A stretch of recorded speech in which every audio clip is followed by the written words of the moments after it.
this is the prediction market landscape. This is the Kalshis and the Novigs and the, poly markets, all that kind of stuff.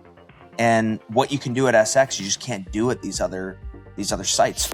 One I was able to get out of for about 600-700 because I noticed it pretty late, and one I unfortunately didn't notice until the very end. So didn't get out of that one. Didn't get out of that one, Pace. I love that you know the 6-7 reference over there. And then I realized I'm placing parlays, pretty much long shot parlays, but they're paying me to do it.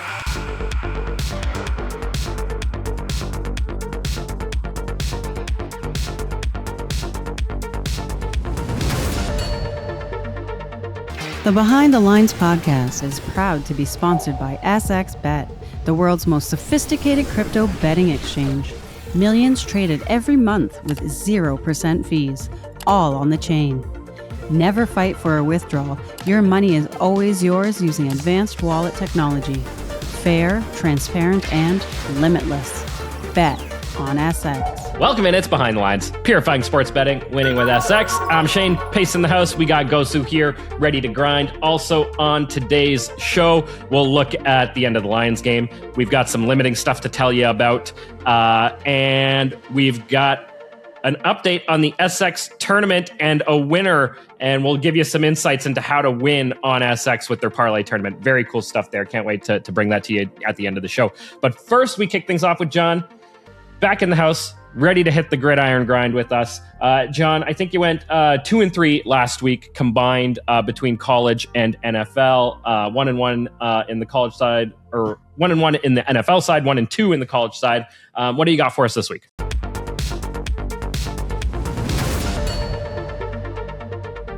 Right, we're back to bleed some more juice again this week. So we're maybe let's go. We're gonna start it off conveniently with the Service Academy games, the bowl games. So Army is playing UConn. This is on December 27th, I believe, and then Navy is playing Cincinnati on, I believe, January 2nd. So we will actually probably have another show before the Navy game, but just wanted to go ahead and give this one out. So UConn's without its coaching staff, maybe on its fourth string quarterback, just ton of guys in the portal. Their coach left to go to Colorado State, who's joining the Pac-12. So maybe thinking it's a step up job. Service academies never have opt-outs, and they almost never have transfers. It's very difficult to transfer to or from a service academy with the way all the academic stuff works. And obviously you have to start from the beginning in your service training and stuff. So they always show up ready to play these bowls. Nothing is less fun than defending yet another 8-minute drive late in the game when you've already given up 300 yards on the ground. So most teams get ground down and quit. I think service academies are 18-2 against the spread in the last 10 years in bowl games. So, and a fun fact, the most points ever scored in a bowl game was Army in 2018 against Houston when they scored 10 touchdowns on 10 drives to get to 70 points. So I'm laying it with Army here, 9.5 or better. Most of the sharp offshore books are going to have 10 flat right now. And I think that number just keeps going up, but there's still some dumb regulated books that are hanging even 7.5. Every point matters in a service academy game. So anything under 10 here, I really like with Army, and also laying it with Navy. -7 or better. There is a little juicy 6.5 out there. I'd prefer that because service academy games tend to land on touchdown intervals because they don't kick that much. So the 6.5 is pretty important, but I would still take the 7 flat.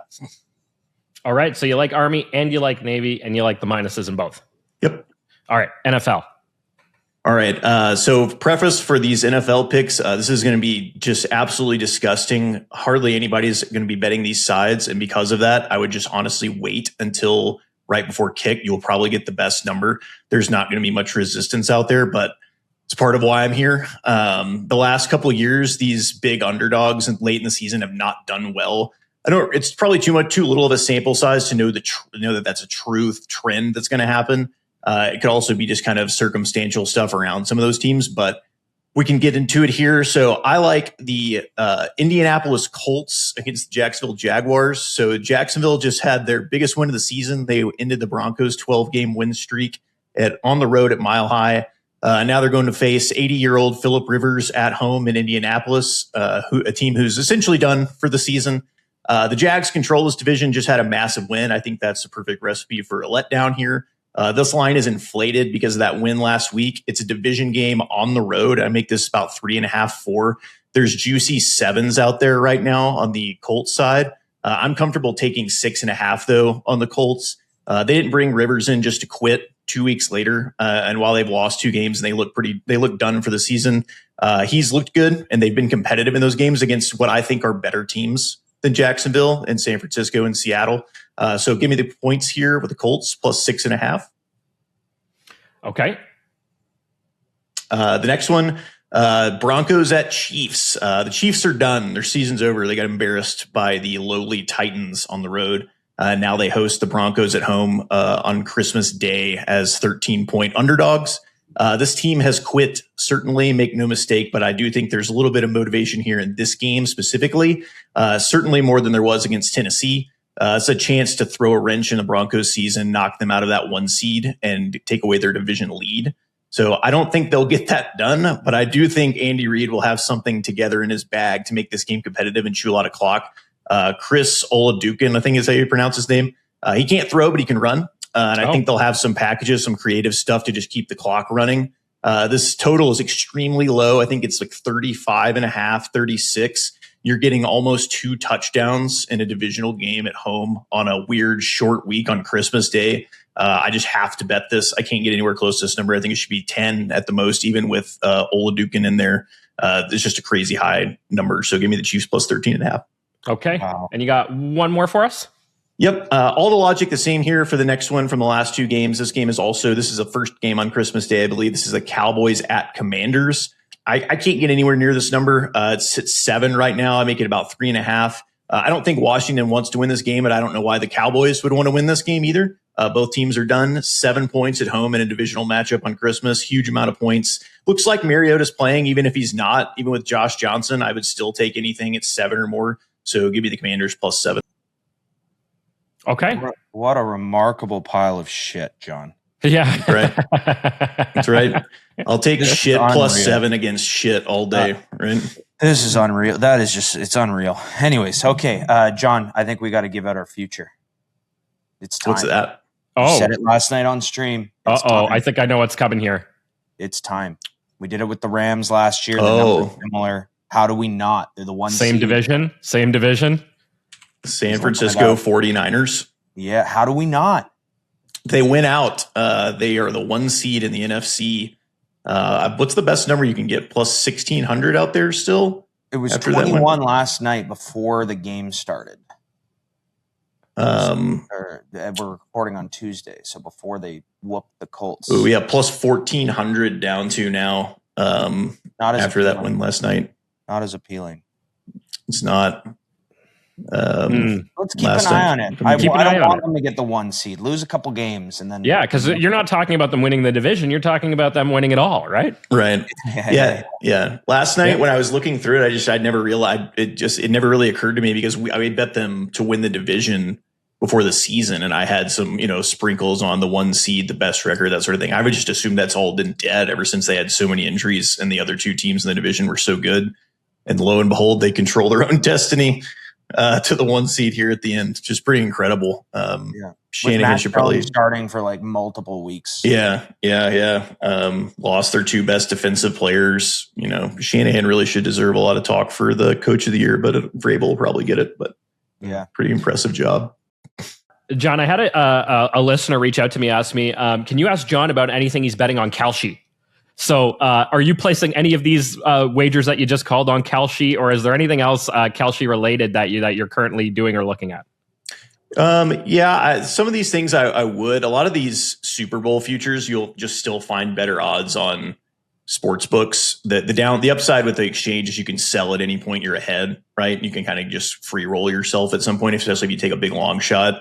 Take something 20-1, and when it gets to 10-1, sell half, and then you're free rolling. But I've been betting a lot of the college football coaching carousel stuff. So a lot of just as soon as somebody becomes a favorite to go to take a job that I'm not sure they're going to take, I will just buy the no. And then when somebody else becomes the favorite, I would just buy that no. And all of a sudden I've got like 6 or 7 guys that even if it's minus 200, minus 300, not to take a job, I have to make money, right? Because only one guy can take the job. It was similar to when Lane Kiffin was favored to be in 3 places He can only be in one, but people bet what they want to happen more than what is probably going to happen. Sounds like right? the CFL win totals. Yeah, right. Yeah. You add them all up and the math does not equate to the number of wins possible. Right. Yeah. So as we record, which just won't benefit people, but like Jeff Brahm is about to coach a bowl game at Louisville, and he's plus 200 to be the Michigan coach. I think after that game, he will be minus odds because allegedly there's a lot of talks there. I'm not sure I think that he's going to take that job, but I've bet him to take that job, and then I'm just going to sell it when it gets to minus odds. Obviously, that's not going to help anybody listening, but you could do the same thing when you hear this for the Alabama game if that job's still not filled. Take DeBoer, yes, when they get down in the game. I think when they were down against Oklahoma, he was plus 200. And before the game, he was plus like 1,400 or something like that, right? And so it's as soon as it looks like this team might lose, might be eliminated, he's a front runner for that job again. And then you can just sell that and not have to worry about it, right? So you're not trading sports, you're trading human emotion. Yeah. Right? That's exactly what it is. But it's also fascinating. So I understand why people are interested. Like when John tells me about, betting on what Trump may or may not say, I'm like, has this guy lost his mind, or is he just like so sane that he knows exactly what he's doing with this stuff? But yeah, good stuff. Yeah, great work, John. I'll just recap very quickly. Army minus 9.5, Navy minus 6.5, Commanders plus 7, Chiefs plus 13.5, and Colts plus 6.5. Those are John's picks for the week. John, we'll say goodbye to you. Thanks so much, buddy. Merry Christmas. Thanks, guys. All right, Pacer, that was a lot of fun with John. Now it is time for a story. And Pace, I think you've already sort of gone and done a little video. You posted it on social media, but you shared this with me, and I thought this was awesome. So I want to share it with our audience. And this is all about the Lions-Steelers game from this past weekend. And man, that was a funny one. But check this out from our friends at Novig over here. It's just showing the win probability on Novig and what the odds were trading at, the live odds, as these refs were making the call. And I'll just pull it back one more time, Pace, and we can Shane, hold on. So just okay, run it and then get ready to hit pause. Okay, pause it. Okay. So just there, they say the ruling on the field is a touchdown. The odds, these aren't the odds. Like, this isn't the ESPN win probability. These are people trading. Yeah. And to John's point about some of the stuff that's going on, they're using like APIs, algorithms, whatever, to trade based on the information that's being fed to them from, companies like BetRadar and BetVision and things like that. Those people bet on Detroit. They did. It went to 100% win probability. 100% they got smoked. Then in real time, look, it flips back to 50-50. But what you're also going to see here, which is just it's baffling to me, is you're going to see now, right now as it's paused, it's at 50-50. That was the API's reaction, right? Now you're going to see the public reaction as they hear it. Public reaction right there. Pause it again. That is the latency of people watching their feeds that are then trading on it after the fact. After the fact, yeah. And it's the same reaction that occurred when the data feeds came through with the touchdown. And then, of course, go ahead and play through the rest of it. The game is over. Oh, You're going to see another. And see, so it went back to 50-50. Insane. Right? It's insane because that's the public's reaction. So it's the same reaction. It's a little bit less extreme, but it's the same reaction that we saw from the data feeds, but now the public's seeing it. And you're going to see that again here. So now that's the data feed reaction. We'll watch it jump again. Oh, it doesn't jump again. Okay, no, it doesn't jump again. That was the final jump. Crazy. It was pretty crazy. Here, I'll just run it one more time here, just because it is a short video, and maybe it'll run, maybe it won't. But anyway, here we go. I'll scroll it. Boom, 150, and then it goes back, Detroit back up, and then Yeah, all the way to the Lions. Anyway, or to the Steelers. Unbelievable, man. Pretty crazy. And yeah, I think you brought up the point though, the APIs, and we're seeing a lot of bots trading, right? And that's sort of where that's kind of where a lot of this action is coming from. But some of it is average people, and they're doing it with a feed that's 15, 20, 30 seconds behind. Yep, exactly. And the other part of this, Shane, is this is a great example of when you have, as a live sports bettor, when you have eyes on the game and you make your own read and your own judgment based on what you've seen. Now, in this particular game, yeah, sure, some of these lines might have been open on prediction markets, but I didn't know what they were going to call personally. Because if you rewind the tape on the drive, I thought there was a really bad pass interference call on 4th down that went in the Lions' favor to keep the game going. On Jameson Williams. And then, of course, they got to goal. There's the OPI on Amon-Ra. There's false start. Then there's the OPI on Tesla. It's just a total shit show to end that game. But the reason why I'm saying this is because if you are an expert or close to it in regards to unbiased of what you are seeing on the field, was it a catch? Was it not a catch? And knowing when you're sure versus when you're not, where you go, hey, you know what, guys, I think it's going to be a call stands, but I really don't know. Or this is standing, full reputation. And that has some sort of opportunity to then win money betting. Shane, this happened last night in the Flyers game. Oh, so yeah. Flyers scored a goal against the Canucks and the puck went in the net. No debate of that. But on the ice, it was immediately ruled no goal. Right. I saw the replay and all the lines, they went from 2-0 to 3-0, back to 2-0, and then opened again. Yeah, a lot of books had it open. Yep. And I'm like, guys, this is a goal. This is a goal. They hadn't even reviewed it yet. It wasn't even being reviewed. I'm like, that is a good goal. That stick is below the net. So I personally had about 5 sports books open and didn't place any wagers on anything on the Flyers when I said that, because nothing was open on my side. The amount of people that bet on Flyers next goal, Flyers -2.5, Flyers team total, all because of my read on that it's similar to this Lions situation, but it's us making a judgment call. Now, what I love about the bets in that example that I'm giving you about the Flyers is that if I was wrong, they are not necessarily bad bets. They would still be very live, 12 minutes left in a hockey game, and you'd need the Flyers to score again. Not really that, substantial of a situation. And then if you over, if you overbet at all, there's opportunities to hedge or cash out and eat some juice, knowing that the risk was worth what it was. But when these live betting things happen and these books are all over the place, if you can make the read rather than relying on an algorithm to tell you what's going on, there's opportunities to make money.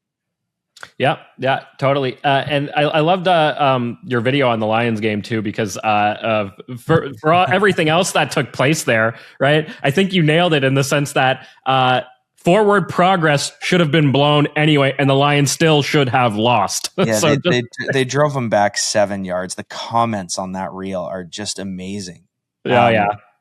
I'm sure you got all sorts of people. And, I love, because, people with the whole rigged thing and all that sort of stuff coming at it. But it was just like, I think you are absolutely right that he got driven back and forth. They lost no matter what way you slice it. It was just sort of funny how the refs came into such play at the end. Look at this one. You, sir, are not bright. 3 exclamation marks. This play you're showing is not where the FUC occurred. What, Shane, you have kids, so we talk about this later in our interview. What does FUC mean? I'd have to look that one up. Fucked up call? Where the fucked up call occurred. Yeah. It's the Tesla OPI, which is clearly a blown assignment by the defense, but nice vid you tried. This is what's funny is I'm referencing that play specifically. So if someone says it wasn't this play, it was a different play, I'm going to go back to the one I already mentioned, the 4th and 2 PI to Jamo. I thought was a terrible call. And then if you go beyond that, people thinking that it's rigged for the Lions to win. It's why would the Steelers, who had 4 minutes left, not use up any time getting into range and then miss the field goal if they didn't want, it's just sports happening, if you break the whole thing. Anyways, it was an extremely entertaining finish to a football game. Having the Steelers bet that we had made me want to pull my hair out, but I'm glad that we won that one. Oh, there you go. Okay, Pace, I got some news and notes to share with the audience here. Moving along, a couple of things in the conversation around limiting. So we'll start with Massachusetts. They came out and basically said that sportsbooks are now going to need to provide explanations for limiting patrons, which I think is kind of funny. So here's what the language is actually in the regulation. Procedures to provide timely notice to a patron that their wagering activity has been limited, including a specific explanation for the attachment of the limits and identification as to which markets are so limited. The chair of the commission, Jordan Maynard, essentially saying that, this has gone unregulated nationwide, and he's quite celebratory, saying, we are the first jurisdiction to take up this issue. Right. It was not an easy topic to take on, but it's a good thing for the citizens and patrons of the Commonwealth. All right, so Massachusetts kind of celebrating that they're taking this on and taking some action in this space, but not to get rid of limiting, not to change how people are limited or the amounts to which they're limited or anything like that, only to say that the sportsbook must provide an explanation. Pace, I think you and I have probably received some of these explanations in the past, and we didn't need regulation for them to offer it. It's here's the explanation. Our trading team has made a decision. Well, Shane, if we rewind the tape, right, in the hearing, they asked the books, like, why are you limiting the players? Yeah. And they say, basically they're cheaters. But they can't actually point or prove it. So I actually believe that this is a positive step, and here's why. If they provide a reason for being limited, now the Massachusetts Gaming Commission can look at the players that were limited and look at the reasons and go, this is not a reason. Or they can go, this pile of people that, we're all, let's say they're court-siding, right? And they go, this person's bet patterns show that every single one of his bets on this date were ahead of the lines. I could see the Gaming Commission being like, okay, this makes sense to me to not allow this player to keep playing. That would make sense to me, right, as a regulator, right? Now, some people might not like what I just said, because the counter argument is, of course, they're offering lines. I'm betting them. They could improve their tech, right? And I support that rationale as well. But when you look at I won money, that isn't going to slide with them. So the sports books themselves may be less inclined to simply limit a winning player. They, of course, still will. But they may be less inclined to do so, knowing that the rationale is going to be reviewed by the Massachusetts Gaming Commission. If they continue business as usual, that's where the opportunity lies from the standpoint of them reviewing the data and going, you guys are out of line, right? So I do think it is a productive and positive step in the right direction. Yeah, I like that point. That makes a lot of sense to me, that this is an opportunity for the commission to collect more data to later analyze. That's mainly what it is. They were kind of looking for that in the first place and never got it. It's like they wanted it, and now they're going, okay, let's not do anything drastic. Let's not say you can't limit players anymore. Let's find out why they're doing it. Yeah, that to me makes sense. This is not an overnight process. Yeah, I really do hope that they when they do receive a decision, or they receive the explanation, and the explanation reads something like, it was a decision made by our trading team, that they do throw that back at them and say, no, we need something more detailed here. Yeah, for sure. I think that's where this is headed. Yeah, absolutely. Hopefully that's the case, and something like that won't be allowed to stand. Okay, moving things along. The other portion of this limiting conversation came from the NBA. We saw that the league sent a memo to its teams talking about some changes when it comes to how they're going to report injuries.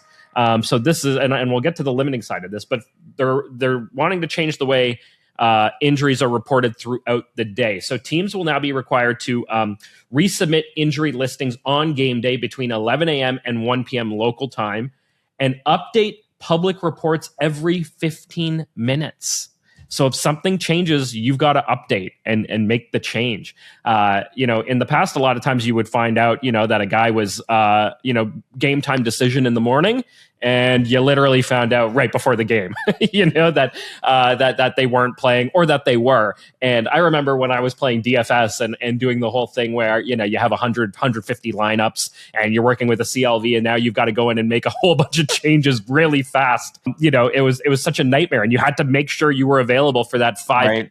before tip-off at 7 p.m. Eastern, to make those changes and adjustments. Now they got to update as the day goes on.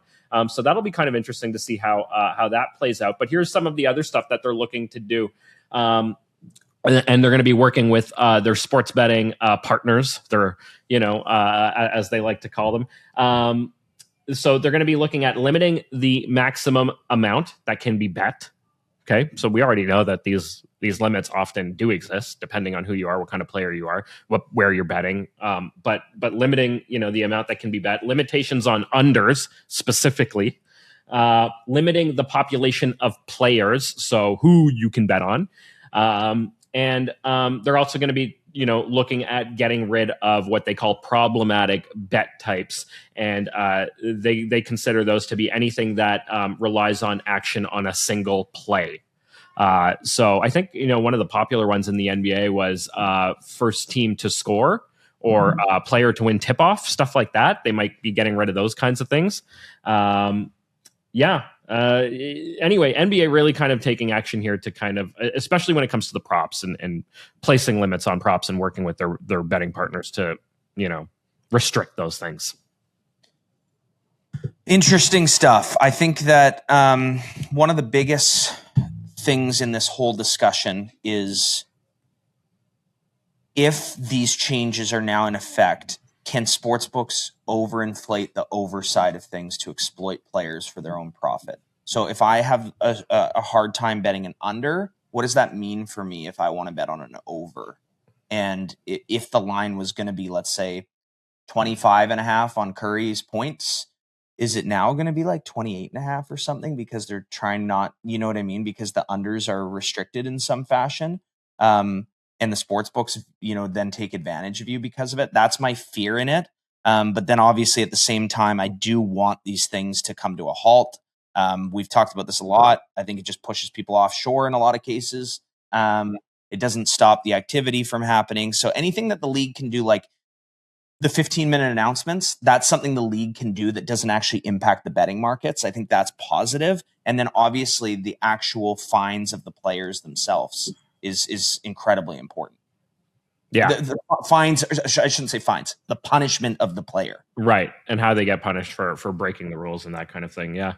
Well, it's all a work in progress, and we'll see how things develop over time. But interesting to see. And we'll see if other leagues also start looking at similar limitations, especially when it comes to prop bets and that kind of thing. So I would expect it to continue, and we'll see where it goes from there. All right, great stuff. That's it for the news portion. Now we've got an interview.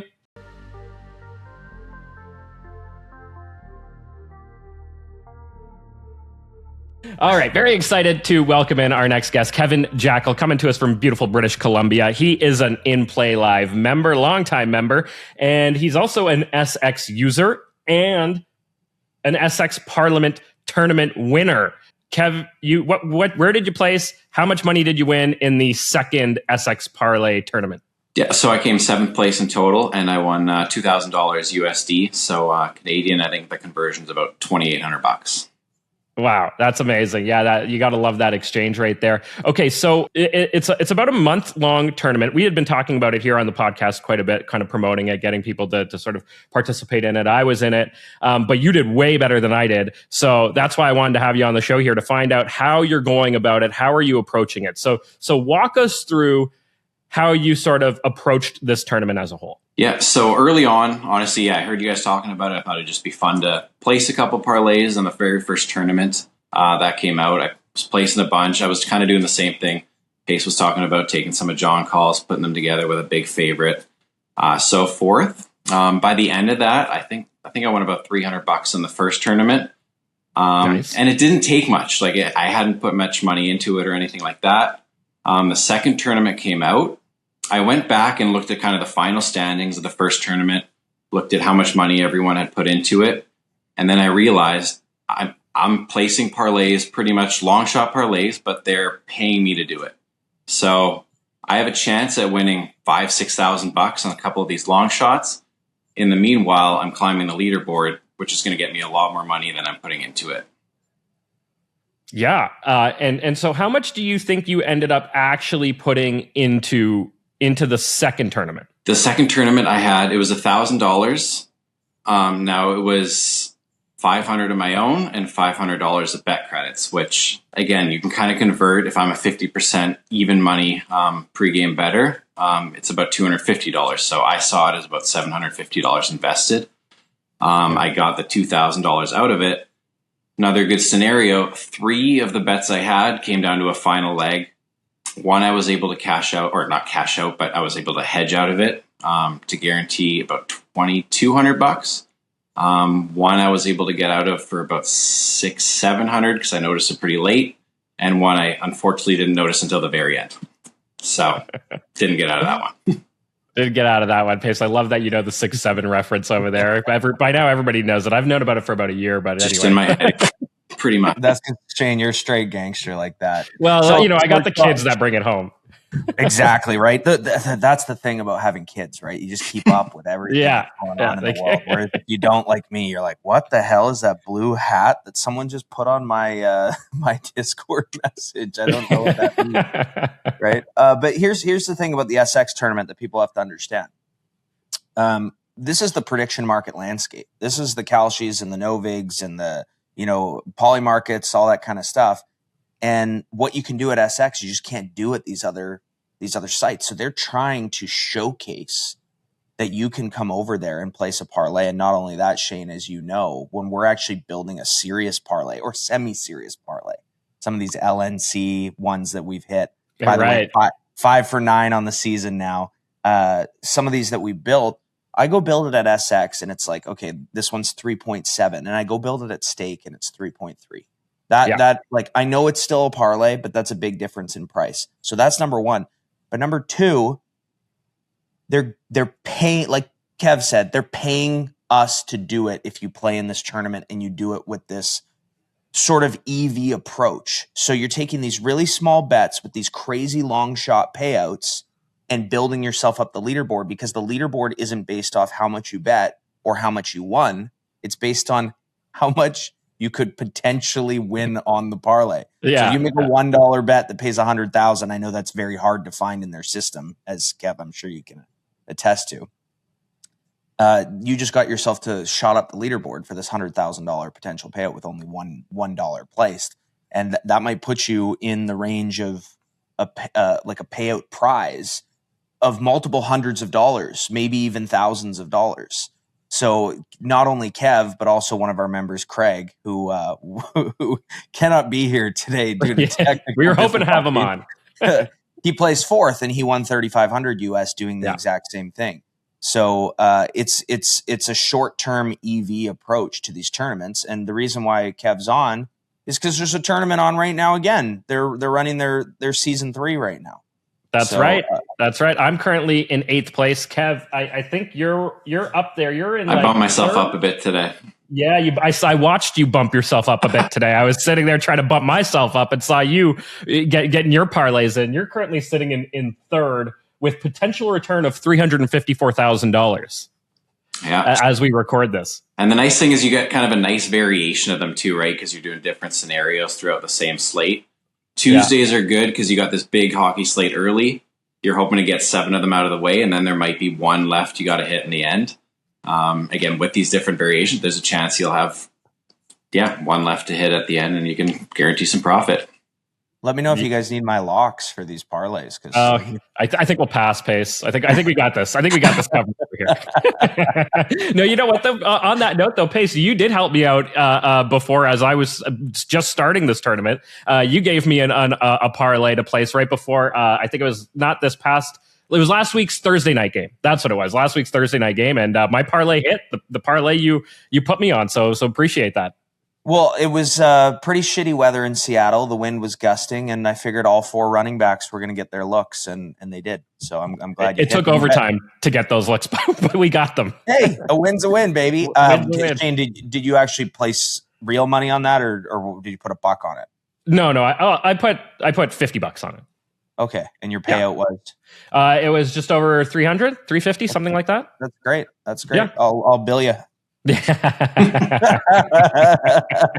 we go. Okay, Kev, what advice do you have for other people out there? You helped me sort of start competing in this tournament after I saw you did so well in the last one. What advice would you give out there for other people, other In Play Live members, whether they're members or not, but anybody who wants to participate in this tournament? What advice would you give to them in terms of how to sort of do well? Honestly, it's not overthinking it. Don't put a lot of time into it. Again, they're paying you to do this, and you can create these parlays. It takes 10 seconds of your day. If you want to do a couple of them, it might take a couple minutes. And you just got to view it as you're getting paid to do it in the long run. In the long run. Yeah. Don't worry about the money that you're putting up front. In fact, like you said, you used a ton of bet credits. And if you're an In Play Live member, you've got a promo that allows you to unlock bet credits as you bet on there. So you could just take those bet credits and then place them on parlays, which is what I did this morning. I got a few 800-1 parlays in and, was able to use my bet credits. They also do have another tournament going on right now. Which with profit induced. So if you win a couple of bets in here and there, you'll climb that leaderboard as well, and you'll get credit. So you can pretty much double dip. Yeah, that's I was just going to mention that the second tournament, the holiday tournament, that allows you. It's also a parlay related tournament, and anytime you make a parlay, it counts towards both. So if we were to hit one of those long shots, we would be like way at the top of that other tournament. I think the second one I think it's just profit induced, but it's return. Yeah. Yeah, it's doable. Shit, guys! I'm in 42nd place with a net return of $478 in that one. I'm in line for $92. I actually think I'm in the top 10 there too. I think I'm in 6th or 7th there. So what's funny is I had no balance in my SX, and I was like, I'll see if I have some bet credits, and I placed a $60 bet credit parlay, and I hit it for, I guess, $478. So there you go. There you go. Yeah, Kev, you're currently sitting in 11th over there. If it ended today, you'd have $198. Yeah, I'm all the way down. It's not as nice as the other one. It's not as much as the other one, but it's still something. It's still something, right? It's still something. No, it's a lot of fun. I love that you were able to identify though the EV in this whole process of kind of like, hey, you know what? In the long run, this actually could this works out, and you don't have to win the parlays. Yep, it's pretty easy to tell if you go on past leaderboards and kind of see if you can get these 800-1 parlays. You invest this much money, the prize is double, triple that. You're making money, and you don't have to get high. You can make a couple of them, and you'll still get a couple $100 for putting pennies into it. So it's definitely worth it. Yeah, I absolutely love it. Well, great stuff. Congrats to you on your win in the second one. And, I would wish you good luck in this upcoming one, but I am really trying to compete with you this time around, even though you have a huge, you built quite a moat. It's going to be hard to catch up to you, but I'm trying. No, good luck. I wish you luck. Appreciate it. Okay, well, Kev, I'm going to keep you on the show here because we're going to move into our next segment, which is how we typically have been ending the shows as of late, since we've sort of changed things up a little bit, with upcoming hype. Something you're excited about for the week ahead. Kev, what are you excited for? Just like every week, football. Football. Christmas a little bit. I'm excited for football. Christmas Day football is going to be, I don't know if you guys have seen the quarterback list on what quarterbacks we're going to get on Christmas Day. I think it's Josh Johnson, Brosmer, Oko, whoever the Kansas City quarterback is now. There's 5 no-name quarterbacks playing on Christmas Day, so should be fun. Swinging a mess for Netflix, hey? Should be fun. Yeah. If you're busy doing Christmas Day stuff and you don't watch a lot of football, don't worry about it this week. Yeah, well said. Yeah. And Pace, also, what are you excited for? Just implications of those games. I mean, I guess Denver needs to win for trying to get the 1 seed in the AFC. I guess the Lions have to win. But yeah, I mean, that's junk. Super pumped for this week. We got a lot planned with the family. So important to unplug for sure. As Kev was alluding to, maybe Christmas is a little easier to unplug from this year if you're not following ball on Christmas Day. But we got some really exciting stuff. We're gonna do we do a bunch of games like for prizes, so the gamblers in the world will respect this, Shane. But we created a game called Christmas Cups, and it's a table that's wrapped completely like a gift. And at the end of the table, there's cardboard boxes, and the cardboard boxes have holes in them that Dixie cups go into, almost like beer pong, but they go flush with the table. You bounce a ball off the floor, and you got to roll your ball into one of the cups on the other end of the table. And if you land it in a cup, you pull the cup out, and strapped to the bottom of it are all these prizes. It could be cash, it could be dog treats, it could be a bottle of wine, it could be packs of Pokemon cards, packs of basketball cards, Smart Sweets, Poppies, Cole's one of them. And there's one, you're dealing with some kids in the family. If one kid pulls the Cole, like bloody murder is going to happen, but it's still got to be there. We play a lot of fun games. Super excited for that. It's got a little bit of a gambling element to it as well. And then there's a barter session after, so everyone gets to trade their prizes depending on, if one kid likes Pokemon more than basketball, or someone wants alcohol more than cash, or whatever the case may be. So that's a really fun one I'm looking forward to. And then just like we got a little taste of it, but these CFP playoffs, the next round is when things kind of get a little bit more real. So really pumped for that. I think a lot of people are probably excited for their fantasy football finals. I'm not in any of them, but I'm sure some people are. Not this guy either. I went to the semifinals and I made a terrible quarterback decision. Decision. I had Trevor Lawrence, who put up huge points for me the previous week. You started Baker Mayfield, didn't you? No. I started Jordan Love. Oh, God. Yeah. And he got hurt early in the game, out. And of course, Trevor Lawrence went off again 2 weeks in a row, which he hadn't done all season long. And so anyway, I'm out. Well, no hype for that. On to the next. But one thing I am getting excited for, is maybe not so much this week, but sort of what comes after this week, is college basketball kind of wraps up for the season. Not the season. What am I saying? College basketball wraps up for the year sort of now. And then when they come back after this sort of break, it's like game on.